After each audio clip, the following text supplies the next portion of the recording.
A routine stop explodes into humiliation when off-duty SWAT commander Danika Wells walks into a convenience store, just for water, and ends up racially profiled by Officer Reynolds.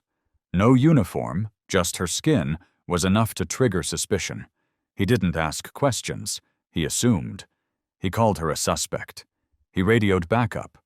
But when the truth dropped, it shattered him. Danika didn't flinch. She faced racism not from criminals, but from within the badge. Want to know how this ends? Subscribe now, because in a world where truth is power, Danika's silence could have cost her everything. But her identity spoke louder. Danika Wells stood in that small store and realized it didn't matter that she wore the badge, had earned the rank, or led the best SWAT team in the state. Because Reynolds saw a threat. When his hand drifted near his holster, she knew this could go wrong in a second. She backed away slowly, hands visible, voice steady. "You don't want to do this, officer." But he didn't listen. He wanted her on the ground, and no matter what she said, no matter how calm she was, it was like he'd already decided who she was and what she was capable of. The cashier's hand trembled as he reached under the counter. Maybe for the panic button, maybe just to hold something, anything, in case it got worse.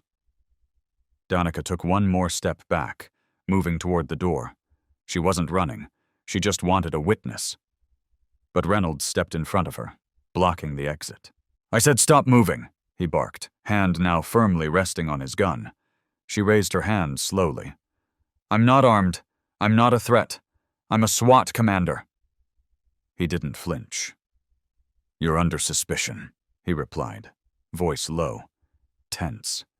"Stop resisting." Resisting? She hadn't even moved. And then he lunged. She ducked, reacted. Her training kicked in. She twisted, trying to avoid his grip, not to fight, but to protect herself. Her arm struck a shelf, sending candy bars and gum scattering to the floor. Her knee hit the ground. The world tilted. Someone shouted. The cashier yelled, "Stop! Stop it! She didn't do anything!" But Reynolds didn't stop. He grabbed her arm and yanked it behind her back. Pain burst through her shoulder. She gritted her teeth. "I'm a commander," she gasped. "You're making a mistake." He shoved her forward, slamming her against the counter. A bottle cracked. Her breath hitched. "Stop resisting," he repeated, louder this time, as if saying it enough times would make it true. She cried out, but not from the pain, from the disbelief, from the humiliation, from the terrifying realization that none of it mattered, not her badge, not her name, not her history. She was black, and in this moment, to him, that meant she didn't belong. And then the store door flew open. A voice cut through the tension like a blade. "Reynolds, stand down!" It was sharp, commanding. Female, Sergeant Lisa Carter. Danika felt Reynolds hesitate. His grip loosened. Her knees wobbled, but she stayed standing. Carter was already storming forward, her hand raised, not for a weapon, but for authority. "Let her go, now!" He did, stepping back, breath ragged, face flushed. Danika turned slowly, clutching her aching arm. Her eyes burned, not from tears, but from the fire of being wronged. "Do you even know who this is?" Carter snapped. Reynolds blinked, confused, still trying to justify himself. She was acting suspicious. "She is your superior officer, SWAT Commander Danika Wells, and you just tackled her over a water bottle." The silence that followed wasn't quiet. It was heavy, angry, shamed. Danika took a shaky breath. Her voice was hoarse but strong. "He thought I was stealing. Didn't ask. Didn't listen. Just saw my skin." Reynolds opened his mouth, then closed it again. There was nothing he could say. Carter turned to the cashier. "We'll need the footage." He nodded quickly. "It's all recorded. Every second."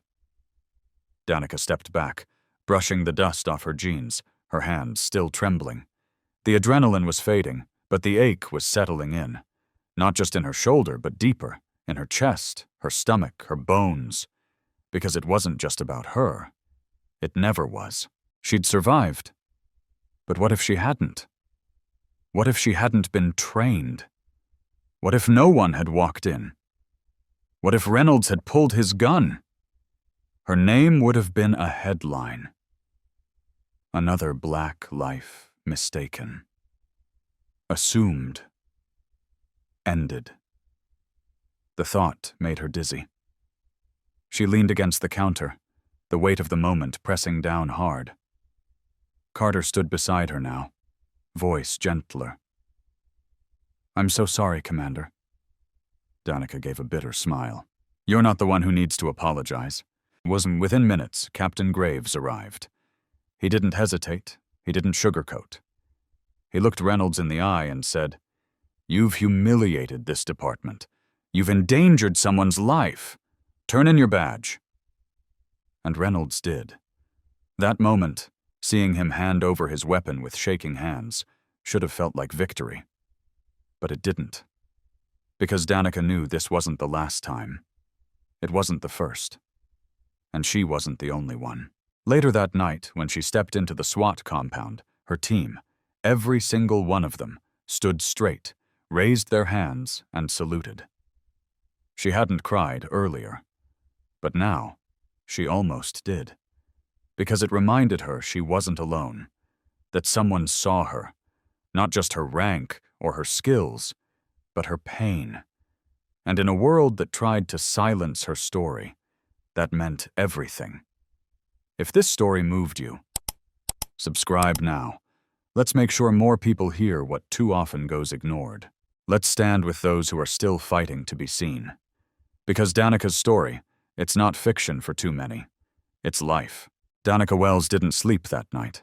Her shoulder ached, a dull pain from the way Reynolds had twisted it behind her back. But it wasn't the physical pain that kept her awake. It was the humiliation. The next morning, she went to work like she always did. But as she stepped into the briefing room, uniform on, posture straight, something felt different. Her team stood when she walked in. Graves gave her a nod. Carter smiled softly. The way people glanced at her and then looked away. The whispers that floated just beneath the surface. Everyone knew. And yet, no one said a word. Danika delivered the morning briefing like she always did. Efficient, precise, commanding. But when it was over and the team dispersed, she stayed seated. She didn't want to go. She didn't want to face the hallways. She didn't want to walk past the department walls and feel the invisible tension pressing against her skin. 2 hours later, she was summoned. Internal Affairs. The words hit like a punch. Did you respond with physical resistance? Were you wearing anything that might have suggested a lack of identification? Can you confirm whether you verbally identified yourself before or after Officer Reynolds made contact? She wanted to scream. I'm the one who was attacked. I'm the one who was profiled. But she didn't scream. She answered. She sat straight-backed and stone-faced and told the story for the 5th time in 24 hours. But this time, it didn't feel like she was telling it to get justice. It felt like she was defending herself all over again. When the session ended, they thanked her for her cooperation and promised a full review. But she left the room feeling like the walls had closed in just a little tighter. Back at her desk, her phone buzzed. A text from her mother. Saw what happened. Are you okay? Danika stared at the screen, unable to reply, because she wasn't okay. But she didn't know how to say that out loud. Her mother had taught her to be strong. Her father, who had worn the badge before her, had taught her to hold her head high, even when the world tried to bury it. But now she wasn't sure if strength was enough. The next week brought more difficulties. She walked into a restaurant with a few team members after shift, only to be seated last, served slow, and watched like a stranger. One of the other officers, Martinez, noticed and whispered, "They probably think we're arresting you." She laughed it off in the moment. But later that night, when she walked to her car, she found a note on her windshield. "Know your place." It wasn't signed. It wasn't clear. But it didn't need to be. The message was loud enough. That Friday, she visited a school for Career Day, something she did every year. She spoke to a group of wide-eyed 10-year-olds about leadership, teamwork, courage. But one of the teachers, a woman in a pastel blazer and tight smile, pulled her aside after. "Next time, maybe wear something that looks less tactical," she said, gesturing at Danika's standard Swat uniform. "You don't want to scare the kids." Danika blinked. Scare them? She'd worn the same thing last year. But that had been before the incident, before the footage, before people saw her face on the news and decided they knew who she was. That night, she got another message, an anonymous email this time. One sentence, "You people always play the victim." She didn't show anyone, not Graves, not Carter, not even her team, because deep down she knew they would try to fix it. And some things couldn't be fixed. Some things had to be endured. She thought about taking time off. Just a few days. Maybe a week. But then she got a call. A hostage situation. A warehouse, 2 children inside. No time for pain. No room for trauma. Just action. She suited up, her shoulders still stiff, her body still tired. She led the breach. She saved the kids. She made the shot that took down the suspect before he could pull the trigger. When it was over, reporters swarmed. Flashes, mics, questions.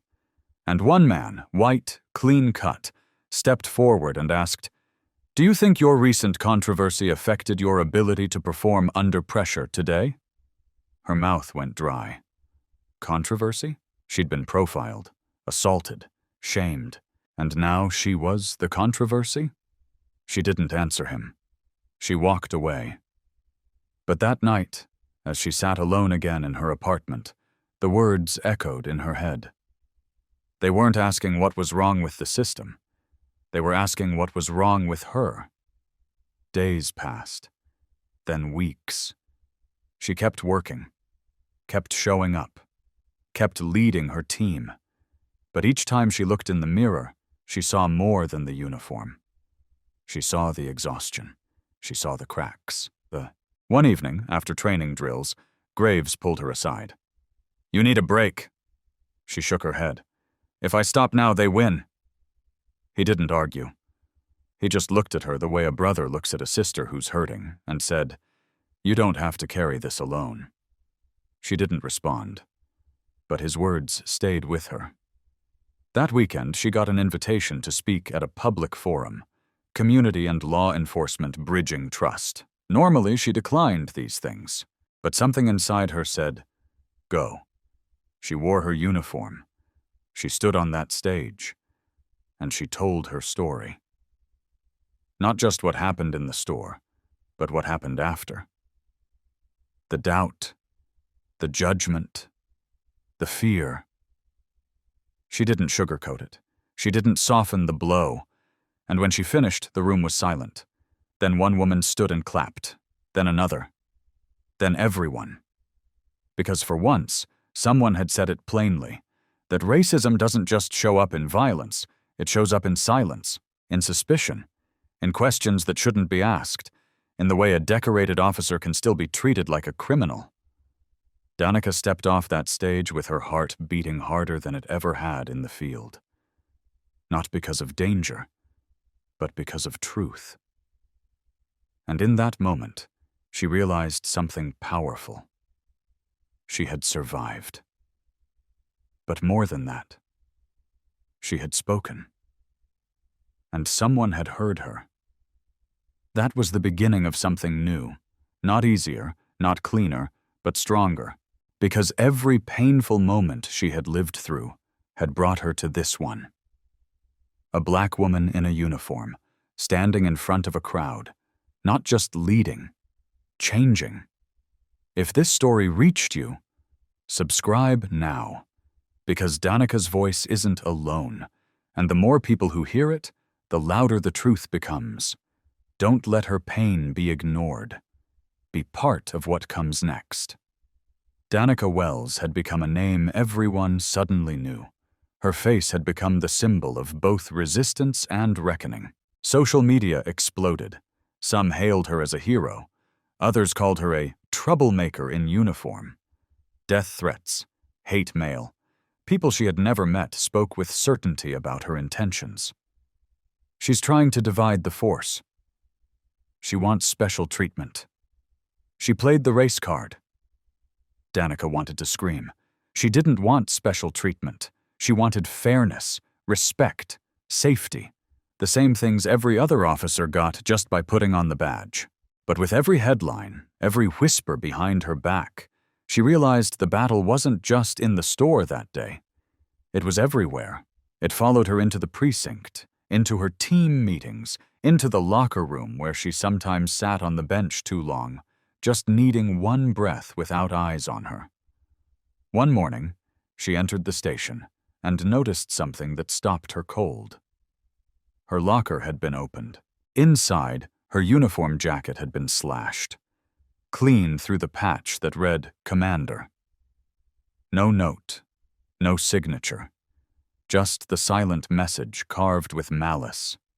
You're not welcome here. She stood there, staring at the damage, fists clenched so tightly her nails cut into her palms. She didn't cry. Not yet. But her eyes stung. It wasn't just fabric. It was her place, her identity, her right to lead. Someone had tried to cut it away, as if they could erase everything she had earned. Graves was furious. Lisa Carter nearly ripped the precinct apart trying to find out who did it. But no one confessed. No one talked. And without evidence, the investigation stalled. We'll tighten security, Graves promised. This won't happen again. But Danika had seen enough. She knew what it meant. There were still people who believed she didn't belong. That night, she drove aimlessly, letting the city lights blur through her windshield. She ended up at a quiet hill overlooking the skyline. Her thinking spot. One she hadn't visited in years. She sat on the hood of her car, staring into the night, letting the cool air press against her skin. She thought about quitting. She thought about walking away. But then she remembered the girl from the forum, the one with the shy voice who whispered, "I want to be like you." The woman who sent her a letter saying, "You saved my son, and you saved my hope." Danika wiped a tear from her cheek. "That's why I stay," she told herself. "That's why I fight. Because if she left now, the people who cut her jacket would win. The voices who doubted her would cheer. And the ones who needed her most would lose the example they'd been looking for." So she stood up. She went back. But it wasn't easy. A week later, during a SWAT exercise in the field, someone accidentally tripped her during a training run. She hit the ground hard, scraped her hands, twisted her ankle. The man who did it mumbled an apology, but his smirk told the truth. Danika didn't say a word. She stood, limping, and finished the drill without complaint. But afterward, in the locker room, she sat with her foot in ice and stared at the floor, her jaw clenched so tight it hurt. Lisa came in quietly, sitting beside her. "You okay?" Danika nodded. Lisa didn't believe her. "You don't have to carry this alone." "I do," Danika said softly. "Because if I drop it, it'll crush someone else." She didn't want to make it about race. She didn't want every action, every bruise, every insult to be tied back to that day. But it was about race. Because the ones who messed with her weren't messing with everyone else. Because the looks she got didn't land on anyone else's shoulders. Because even now, even after all she'd proven, she still had to prove it again. The pressure was breaking her down. She started waking up in cold sweats. Her hands sometimes shook when she reached for her badge. She felt herself pulling away from people, her team, her friends, even her own reflection in the mirror. But she didn't stop working. And one call changed everything. An active shooter, a high school, multiple lives at risk. Danika was the first one there. She took command, ordered a sweep, moved through the halls like she had trained for her whole life. She found the shooter, disarmed him, got the gun away before anyone else could be hurt. The cameras caught everything. Once again, her face was on every screen. This time they praised her. Hero, savior, leader. But the praise felt hollow. Because where were they when she needed defending? Where were they when her uniform was slashed? When she cried alone in her apartment, wondering if it was worth it? She didn't want fame.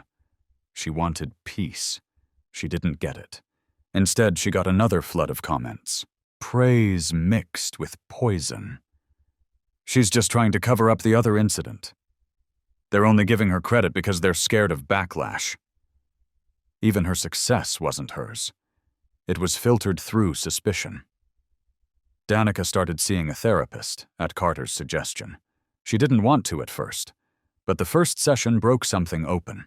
She cried for the full hour, grief she hadn't named pouring out in waves, grief for how the system failed her, grief for how she couldn't just be an officer, how she always had to be more.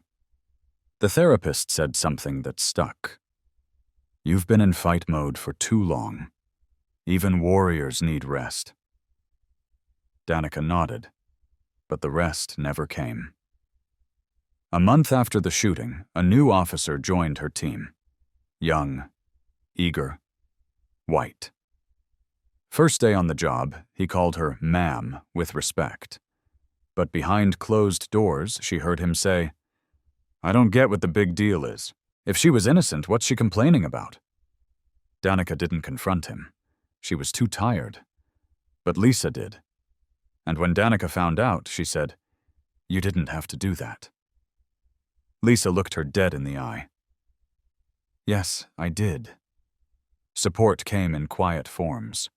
A cup of coffee on her desk. A nod in the hallway. A note from Graves. You're the reason this department still has integrity. But the pain was still there. Because every time she suited up, she wondered, will today be the day I'm mistaken for the threat again? Because every time she walked into a store, she felt eyes on her back. Because even now, with every medal, every life saved, every wall broken, someone still doubted her. And that hurt more than anything. So if you're listening to this right now, press the like button. Press it not just for Danika, but for every black woman who's had to lead with grace while swallowing rage. Press it for every officer who walks into the room with credentials and still gets treated like a suspect.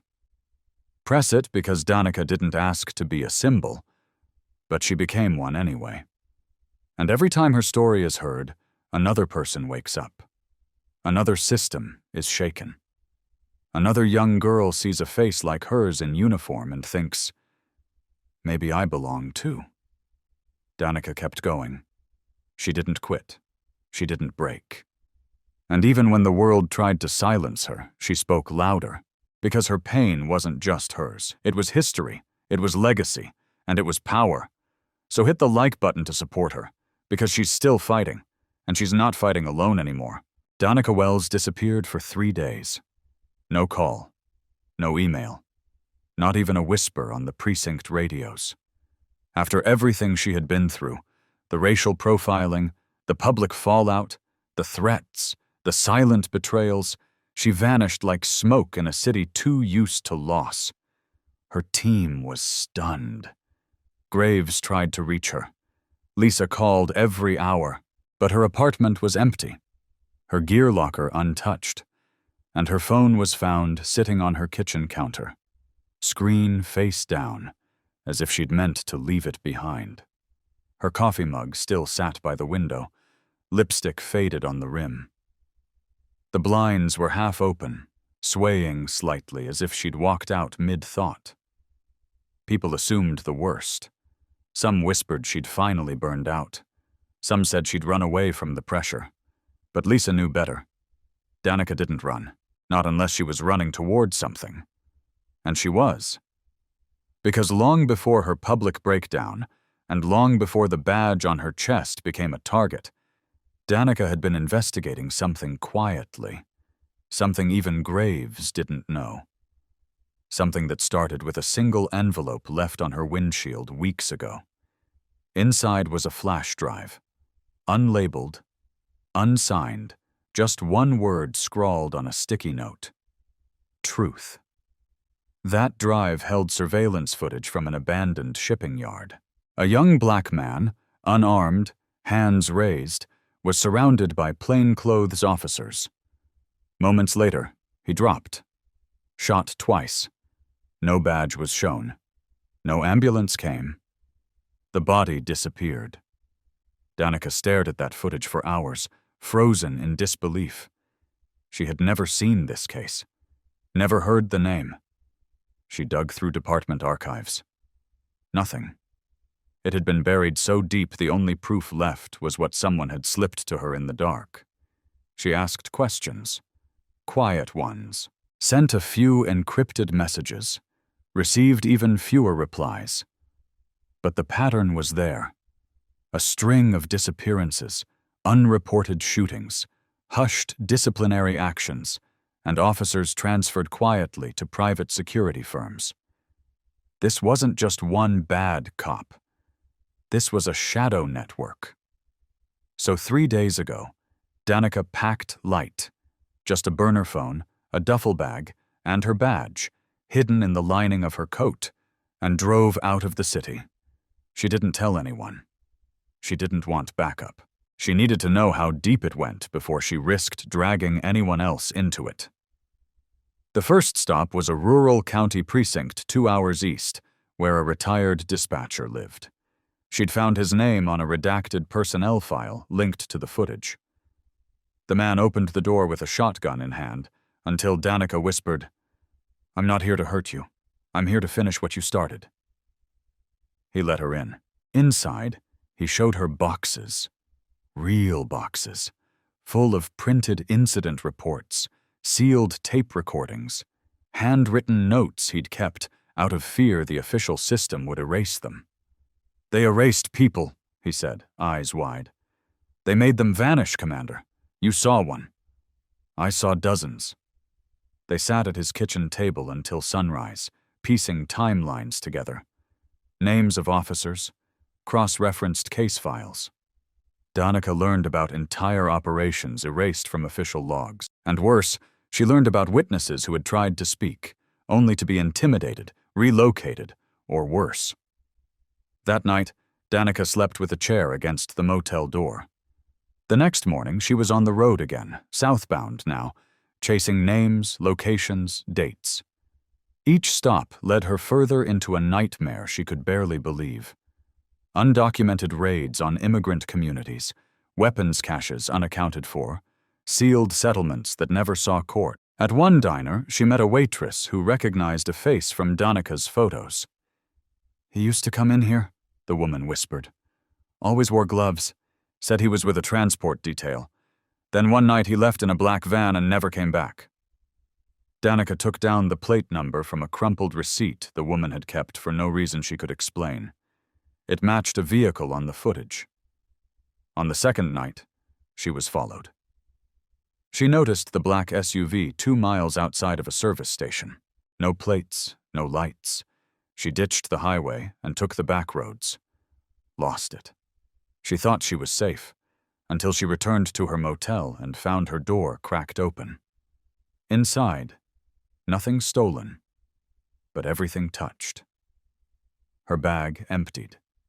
The flash drive gone. A single word scratched into the bathroom mirror with a knife. Enough.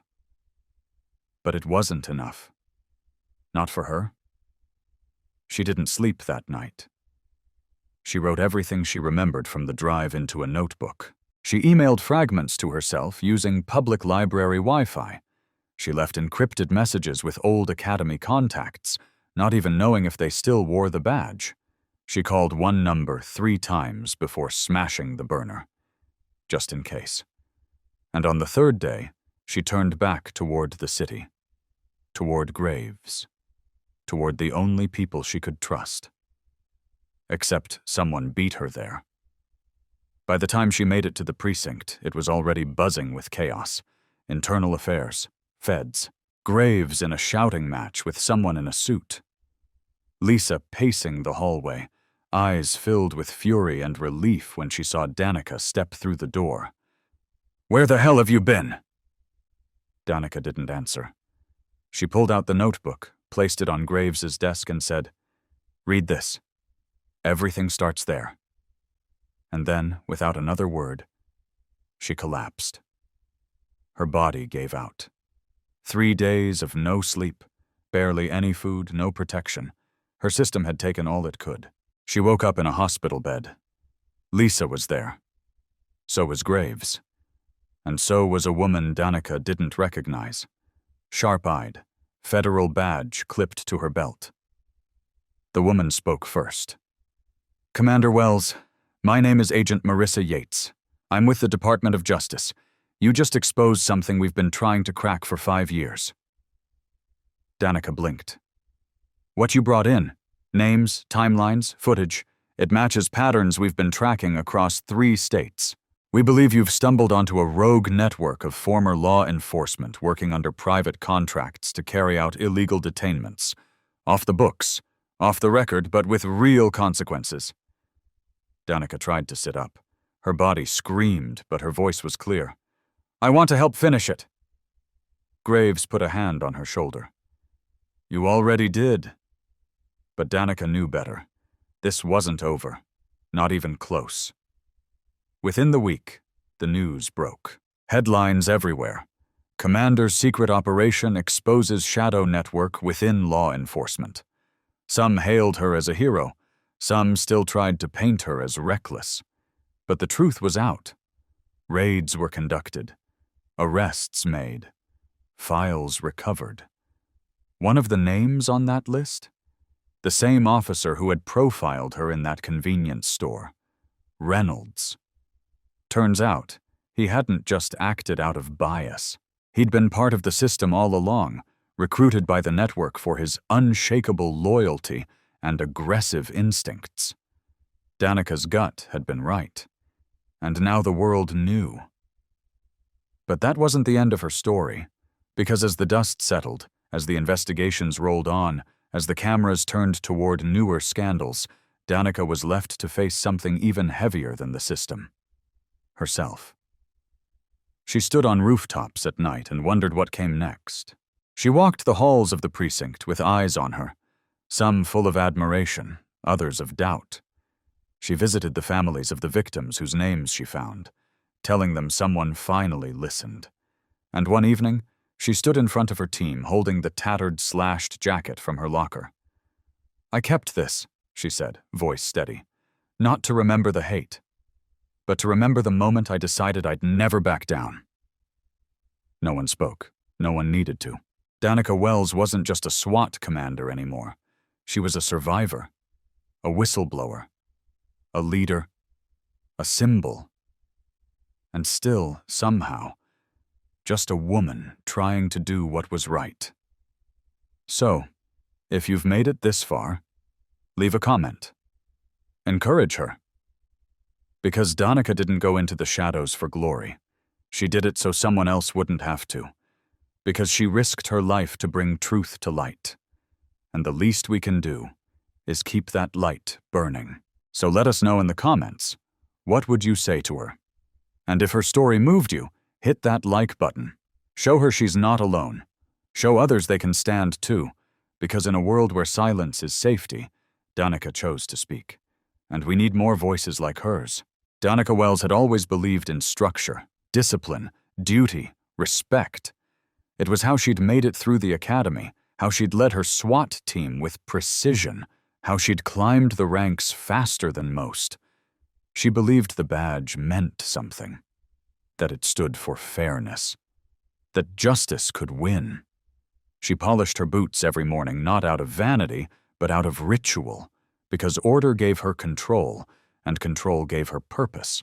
In a world that too often leaned toward chaos, Danika stood firm, not just for herself, but for every young recruit who came in with stars in their eyes.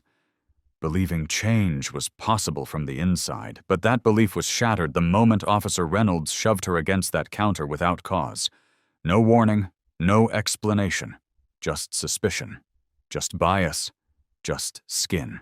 It was the kind of moment you never forget, not because of the pain, though there was plenty of that, but because of the humiliation that sunk deeper than bone. Because when you've sworn to serve and protect and still get treated like a suspect just for walking into a store, something breaks. That moment didn't just sting. It changed everything. People saw the footage. They saw the headlines. SWAT commander wrongfully detained by fellow officer. The video went viral within hours. Civil rights activists posted it. Blue Lives Matter supporters attacked her online. Commentators debated her tone, her posture, her clothing. Some were outraged. Some were embarrassed. Some whispered behind her back, "She's blowing it out of proportion." But no one knew the whole truth. Not really. Not until now. Because what no one saw was what came after. What she lived through behind the closed doors. What she endured when the lights were off and the weight of it all pressed down. She'd survived the profiling, the shame, the accusations, but what followed was quieter and sharper. Her locker slashed. Her team divided. Eyes that once held trust now held doubt. Some of the very people she had trained began requesting transfers. Others stopped returning her calls. Her reputation didn't just fracture, it bled. Even her victories were tainted. The shooter she stopped. The children she saved. The hostage she talked down. The public called her a hero, while others called her a headline. And in the background, she heard the murmurs, "She's a liability now. She'll bring attention we don't need. She's got an agenda." But it wasn't until that envelope appeared on her windshield, unmarked, cold, dangerous, that the real danger began. It was meant to be a warning. But Danika didn't see it that way. She saw it as a calling. Inside that envelope was a flash drive filled with hidden body cam footage, illegal raids, and redacted reports of unarmed citizens, mostly black, mostly voiceless, being swallowed by a system that refused to acknowledge their disappearance. It wasn't an isolated case. It was a pattern, one that reached beyond precincts, across state lines, through private security firms and shadowy departments that operated off the grid. And she knew what that meant. She couldn't stay still. Danika risked everything. Left the comfort of her uniform. Ditched her phone. Vanished without explanation. And as she moved from town to town, meeting former whistleblowers, scared witnesses, and broken families, she uncovered a network of corruption deeper than she'd ever imagined. These weren't just bad cops. These were ghosts in uniform. Men with badges and power who believed they were untouchable. And the worst part, some of them had been standing beside her for years. In one town, a grieving mother opened her door to Danika and showed her the only thing she had left, a school photo of her son. Smiling, hopeful, gone. The report had said he fled during questioning. The footage said otherwise. He had raised his hands. He had begged. And then he vanished. Danika sent evidence to herself under aliases, mailed packages back to her own apartment, left breadcrumbs in case she didn't make it back. Because she almost didn't. More than once, she felt the edge of death close by. Like the time she ducked behind a highway guardrail when a black SUV tried to run her off the road. Like the motel where she woke up to her door kicked in, files stolen, a message scrawled on the mirror in red. you should have stayed quiet. And like the diner where an older man with military tattoos slipped her a napkin that read, "They know who you are. Get out before dark." But she didn't stay quiet, because she remembered the voice of that officer, Reynolds. The way he'd spat the words, "You lost," with his hand hovering near his holster. The way he looked at her like her presence alone was violence. She remembered the look in the cashier's eyes. Fear, helplessness, apology. She remembered the chill of the tile floor, the press of the counter against her ribs. And she remembered thinking, if I don't make it out of this, they'll say I resisted. Those memories fueled her when her feet were blistered, when her mind was fraying, when the paranoia crept in. She remembered why she was doing this. Not for headlines, not for revenge, for justice, for truth, for the kids whose mothers never got answers, for the officers of color too afraid to speak, for the ones who didn't make it. And when she returned, when she handed that notebook full of names and crimes to Captain Graves, she didn't expect celebration, she expected fallout. But what she didn't expect was peace. Because exposing that network didn't just remove bad actors, it saved lives. It prevented future disappearances. It forced agencies to review procedures long buried under bureaucracy and shame. And in that moment, standing before the DOJ, her team, her community, she didn't feel broken anymore. She felt whole. They saw her now, not as a threat, not as a liability, but as a warrior who stood when it would have been easier to sit. The truth was finally out, but the cost had been high. Her hands still shook when she poured coffee. Her nights were still restless. Her heart still paused every time she heard the snap of a baton or the bark of an order. Because trauma doesn't just vanish when justice arrives. It lingers. It whispers. It reminds you what could have happened. But so does courage. And Danika Wells had become a living example of it. When the department saluted her, they didn't just honor her title. They honored her fight, her scars. Her silence turned into speech. And her speech turned into a movement. Because after she told her story, dozens more came forward. Officers, victims, journalists, lawyers. The silence had cracked wide open, and what poured out was truth. For the first time, she wasn't the only voice in the room. And for the first time, she didn't have to speak alone. So if you've followed her journey, if you've felt even a fraction of what she endured, press the like button.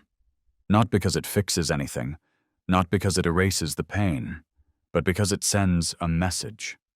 To her, to the system, to the next Danika. That we see her, that we believe her, that she didn't suffer in vain. And if this story has moved you, leave a comment. Share your thoughts, share your voice. Let her know that her fight mattered, because it did. Because Danika Wells didn't just survive injustice, she exposed it, she hunted it, she risked everything to shine a light on it. And in doing so, she gave the rest of us a reason to believe that the badge can still mean something, that truth still has power, that silence is not strength, but speaking up is. And now, because of her, the world is listening. Danika Wells had always believed that if you worked hard enough, wore the badge with honor, and followed the rules, the world would eventually meet you with respect. But that belief shattered the moment a fellow officer looked at her, not with recognition, not with professionalism, but with pure suspicion, and asked, "You lost?" She wasn't in uniform that day, just a hoodie and jeans, standing quietly in a convenience store, reaching for a bottle of water after a long, exhausting shift. No one else in that store was questioned. No one else was followed. No one else had a radio call placed on them, like they were a problem that needed removing. She stood still, calm, composed, but inside, something cracked. Not for the first time, but this time it split wide open. He didn't know her name, didn't care, didn't ask. He only saw a black woman in a hoodie. And that was enough. Enough for suspicion, enough for judgment, enough to escalate something that should have been nothing into a dangerous encounter that could have ended her life. When he grabbed her, when her shoulder slammed against the counter, when the cashier froze and the bystanders did nothing, Danika wasn't just a woman being detained. She was a walking reminder of how thin the line was between uniform and target. And even though she was a SWAT commander, one of the highest-ranking tactical officers in the state, her title couldn't shield her from the weight of assumption. She'd seen it before, in traffic stops gone wrong, in wrongful arrests, in body cam footage that made headlines and hashtags. But this time, it was her. She wanted to scream, not just because of the pain, but because of the fury, the helplessness, the familiarity of it. Because how many times do you have to prove yourself?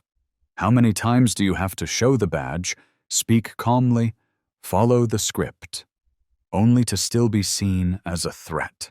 Sergeant Lisa Carter walked in just in time to stop what could have become another tragic story. And when she revealed who Danika really was, the room stopped breathing. The officer who grabbed her? His face went pale. But the damage had already been done. The betrayal already lived in her bones. She left that store not with a criminal record, but with a deeper scar, one that didn't show, but never stopped bleeding. And that was only the beginning. In the days that followed, Danika became a symbol. Some praised her for staying composed, others mocked her for making it racial. Her inbox filled with hate mail and anonymous messages calling her dramatic, ungrateful, dangerous. Her locker at the precinct? Slashed open. Her uniform jacket? Cut clean through, right across the word commander. No one confessed. No one came forward. Because silence is the system's favorite defense. She tried to keep her head high, tried to focus on her job. She led raids, trained her team, saved lives. But even the lives she saved came with shadows. Reporters asked if the incident made her less effective under pressure. Commentators speculated whether she used her race to stir up controversy. And through it all, Danika kept going, kept showing up, kept swallowing the pain, kept wearing the badge, not for herself, but for the ones who needed to see her in it. But then, something strange happened. A flash drive showed up on her windshield one night. No note, no explanation. Just a word scribbled on a sticky note. Truth. And inside it? Footage of another officer. Another victim. Another unarmed black man, shot in the dark by someone with no badge number, no report, no consequence. Danika's hands shook as she watched. Her stomach twisted. Because it wasn't just familiar, it was deliberate. The footage had never been reported. The name erased from the department system. Someone had wanted him forgotten. She couldn't let that happen. So she dug deeper. Quietly. Alone. And what she found made her blood run cold. There wasn't just one incident. There were dozens. Dozens of missing records. Dozens of sealed files. Dozens of men and women, mostly black, mostly poor, who had disappeared from the system. Victims of rogue raids, illegal detainments, silent cover-ups. And the further she dug, the more she realized this wasn't just negligence. It was a network, a hidden web of corruption running through departments, private firms, and off-the-book contracts. She knew the risks. She also knew the cost of doing nothing. So she left. Not forever, but long enough to gather evidence. She changed her car, burned her phone, left behind every comfort. She traveled for days, chasing leads, interviewing witnesses who were terrified to speak, storing files in hidden folders, mailing reports to herself under fake names. She slept in her car, ate gas station food, trusted no one. Because they were watching her now. She felt it, knew it. One night, an unmarked car followed her for nearly 20 miles. Another night, she returned to her motel to find the door kicked in, her bag emptied, the flash drive gone. A knife stabbed into the mattress. The message? Stop. But she didn't. Because she remembered how Reynolds looked at her. Because she remembered what it felt like to be powerless in a place where she was supposed to have power. Because every name on that flash drive could have been hers. And then she came home. 3 days later, she handed everything she'd found to Captain Graves. Files, footage, names, dates. Within hours, Internal Affairs launched an investigation. Within days, the Department of Justice stepped in. And within weeks, arrests were made, careers ended, the network exposed. Danika didn't speak to the press. She didn't ask for attention. But people couldn't ignore the truth anymore. Not after everything she brought to light, not after the lives she honored with her risk. But just because justice started didn't mean the pain ended. Danika still couldn't sleep some nights. Still jumped when a door slammed too loud. Still watched her back when she walked into the precinct. Because trauma doesn't end when the case closes. It lingers. Quiet. Heavy. Familiar. But so does courage. And that's what kept her moving forward. Lisa stood by her side. Graves defended her publicly. And her team, those who truly knew her, saluted her not out of obligation, but out of gratitude. Because she didn't just do her job. She protected the soul of the badge itself. Danika Wells proved that justice isn't a uniform. It's a choice. It's what you do when no one's watching. It's what you fight for when everyone tells you to stop. And now, standing on the other side of it all, she had something to say. Not just to the people who doubted her, but to you. To everyone listening. Everyone watching. Everyone who's been told they don't belong. Don't let them define you. Don't let the silence convince you you're alone. Don't let the fear stop you from speaking your truth. Because Danika's story is real. And it's not just hers. It belongs to everyone who's ever been stopped without cause. Everyone who's been told they were too loud, too angry, too dangerous for daring to exist. Everyone who's had to choose between peace and justice. So if her story moved you, press the like button. Not for the algorithm, not for numbers, but because it sends a message that we see her, that we hear her, that her sacrifice wasn't for nothing. And leave a comment. Let Danika know what her story meant to you. Let her know that truth still matters, that people still care. And most importantly, subscribe to the channel to hear more stories like this. Because voices like Danika's deserve to be heard, again and again, until the system changes. Until respect isn't earned through pain. Until justice is the default, not the exception. Danika didn't choose this fight, but she won it. For herself. And for all of us. Danika Wells stood on the rooftop of the precinct as the sun dipped low behind the skyline, its orange glow cutting through the haze like a soft goodbye to a long, brutal day. Below her, the city breathed in tired gasps, horns blaring, sirens distant, people rushing to get home before night stretched its fingers across the streets. She'd just come from the final press briefing, one she hadn't planned to speak at, but the public demanded her voice, and this time she gave it willingly. She spoke of the days she'd vanished, the truths she uncovered, and the system she challenged. She didn't sugarcoat the fear, the betrayal, or the pain. She stood tall, battle-worn, but unbroken, and told them the truth. And when it was over, when the lights dimmed and the reporters packed their cameras away, a hush fell over the city, not of silence, but of respect. Now, alone on the roof, Danika let herself breathe, deep, slow, the kind of breath she hadn't taken in months.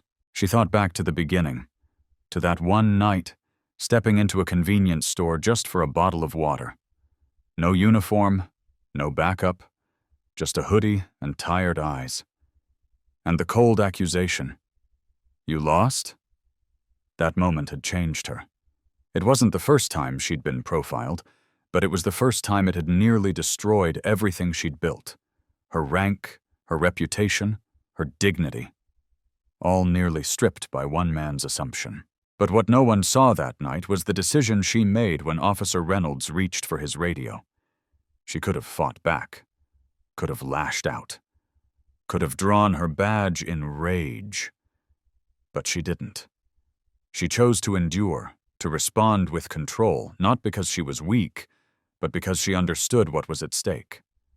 She understood that black women, even with a badge, aren't given room for mistakes. That their power is fragile in a world that tries to erase them. And when she chose to speak later, when she stood before crowds and let them see her scars, she knew the danger wasn't over. But she also knew that silence was a luxury she could no longer afford. The threats came. The rumors. The sabotage. Her jacket slashed in her locker. Her face plastered across screens with half-truths. The word divisive tossed around like a grenade. But still, she stood. Because truth mattered more than comfort. Because justice wasn't about protecting reputations, it was about saving lives. Danika remembered the families she'd spoken to while tracking the secret network of rogue officers, the mother who never got a funeral for her son, the little girl who asked why her father never came home, the young man whose entire record had been erased because someone wanted him invisible. These weren't just statistics. These were people, and their pain fueled her when her knees buckled, when exhaustion pulled her under, when the shadows whispered, "Just give up." She didn't give up. And now, she stood in a world that had been forced to listen. Investigations were still ongoing.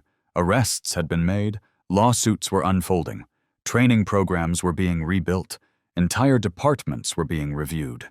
And perhaps most importantly, people were finally asking the right questions, not just about what happened, but why it was allowed to happen for so long.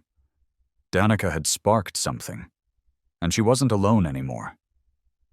Lisa Carter had been promoted, now leading internal affairs, committed to rooting out injustice from within.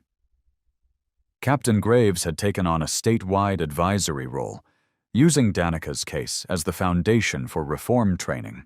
Officers who once doubted her now walked a little straighter, spoke a little more carefully, and looked their biases in the face. And Danika? She turned down the press offers, the book deals, the interviews. She didn't want fame, she wanted change. She returned to the field, not to prove herself, but because it's where she belonged. Leading, protecting, guiding a team that believed in her, not because of the media, but because of the choices she'd made when it mattered most. Now, as the wind brushed against her uniform, Danika let the weight of it all sink in. The pain, the betrayal, the loss, but also the strength, the truth, the growth. She didn't regret the journey, because through every insult, every threat, every whispered slur and sideways glance, she'd found herself. And she wanted you to remember this. You can't control what people assume about you, but you can control what you stand for. When the world tries to define you by your skin, your silence, your gender, your past, you have the power to respond with your truth. You don't need to be perfect. You just need to be present, loud when it counts, calm when it's hardest, and relentless in your pursuit of what's right. Danika's story is more than a headline. It's a reflection of something bigger. How many people are stopped, questioned, violated simply because of how they look? How many times does justice look away because it's inconvenient? And how many more Danikas are out there, fighting battles in silence because they think no one will believe them? To you reading this right now, or listening, let this story be a reminder that you matter. Your voice matters. Your truth matters. Don't let fear stop you from speaking. Don't let hate convince you that you're alone. Because Danika didn't walk through fire for applause. She walked through it so someone else could see the path. And now, we ask you to walk with her. Leave a comment to tell Danika what her story meant to you. Your words matter. You never know who's reading. Press the like button to show your support, not just for Danika, but for everyone who's been silenced, overlooked, or profiled. And subscribe to the channel for more powerful, real stories like this. Stories that reveal the truth, speak to the heart, and shine a light in places too long kept in the dark. Because this isn't the end. This is just the beginning. And Danika Wells? She's still out there, still leading, still fighting, still reminding the world that Black women don't just survive injustice. They change it.